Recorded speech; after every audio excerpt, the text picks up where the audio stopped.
আসসালামু আলাইকুম। একটা বিষয় সেটা হচ্ছে অনেকেই এখন দেখা হলেই বলে যে বিগত ১৬ বছর বিগত ১৭ বছর আপনারা কোথায় ছিলেন। এই কথাটা খুব কমন কথা, বিশেষ করে ছাত্ররা এই কথাটা অনেককে জিজ্ঞেস করে যে আপনারা ১৬ বছর কোথায় ছিলেন। আসলেই তো সত্য, ১৬ বছর আমরা কোথায় ছিলাম।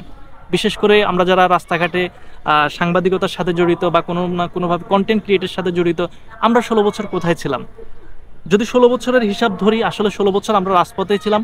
কখনো কখনো এই অন্যায়কারী যে জুলুমবাজ যে ফ্যাসিস্ট সরকার তাদের বিপক্ষে কথা বলেছি, কখনো কখনো টেকনিক অবলম্বন করেছি, কখনো কখনো চুপ থেকেছি, কখনো কখনো তাদের প্রশংসা করেছি। আমি কখনোই বলতে পারবো না যে আমি স্বৈরাচার হাসিনার সবসময় বিরোধিতা করেছি বা সবসময় এই যে স্বৈরাচার শব্দটা, এই যে ফ্যাসিস্ট শব্দটা, এই শব্দটা বলার যে সাহসটা, সেটা কিন্তু ৫ তারিখের পরেই আমরা পেয়েছি। এর আগে কিন্তু আমরা এই সাহসটা পাইনি।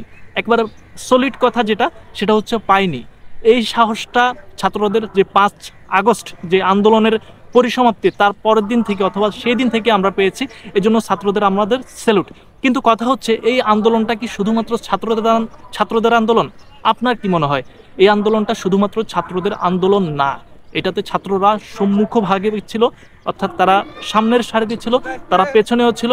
কিন্তু এই আন্দোলনের পেছনে যাদের অবদান, বাংলাদেশের যে রাজনৈতিক দলগুলো, বিশেষ করে বিরোধী মতের যে রাজনৈতিক দলগুলো, সেখানে আপনি বিএনপির যে বিএনপি বলেন, জামায়াত বলেন, ইসলামী আন্দোলনের যে দলগুলো, অন্যান্য যে দলগুলো, বামপন্থী যে দলগুলো, প্রত্যেকটা আন্দোলন অর্থাৎ প্রত্যেকটা দলের কিন্তু সক্রিয় অংশগ্রহণ ছিল।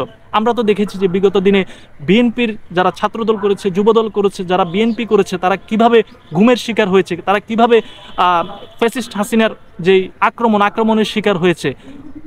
কত হাজার মানুষ আক্রমণের শিকার হয়েছে, এটা আপনি লিস্টি করে পারবেন?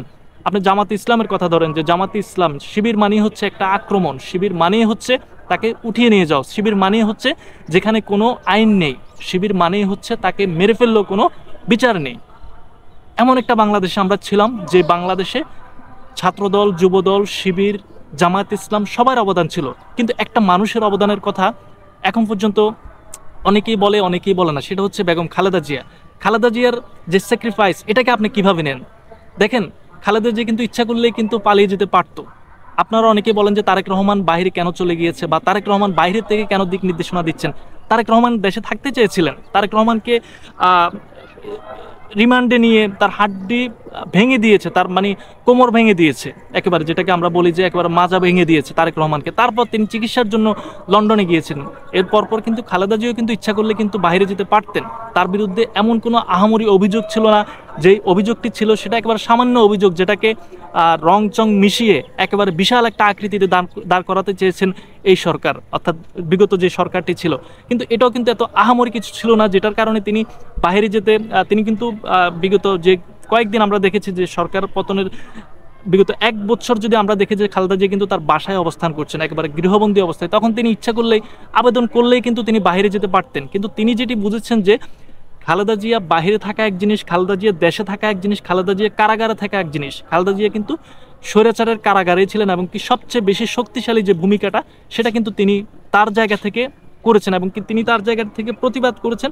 এবং পালানোর যে বিষয়টা, সেটা কিন্তু তিনি পালাননি। আমি যেটা বললাম যে তিনি পালাননি। আজকে ফরহাদ মাজার বলেছেন যে খালেদা জিয়া যে ভূমিকাটা পালন করেছে, আপনারা কি একবারও কি তাকে একটা ফুল দিয়ে অভিবাদন জানিয়েছেন বা অভিনন্দন জানিয়েছেন যে আপনার জন্য আমরা যে স্বাধীনতাটা, যে স্যাক্রিফাইসটা, আপনার স্যাক্রিফাইসের কারণে আমরা স্বাধীনতা পেয়েছি, এরকম একটা কথা আপনারা বলেছেন? ছাত্র জনতার পক্ষ থেকে বলেছেন। খালেদা জিয়া বিএনপির কেউ না ধরেন, তারপরে তো তার একটা ক্রেডিট আছে, যে ক্রেডিটটা তিনি নিতে চাননি এবং কি তাকে কেউ দেনওনি। আমরা চাই যে খালেদা জিয়ার যে অবদান সেটা স্বীকার করা হোক, তারেক রহমানের যে অবদান সেটা স্বীকার করা হোক, এবং জামাত ইসলামের যে নেতারা সেটাও স্বীকার করা হোক। আল্লাহ হাফেজ।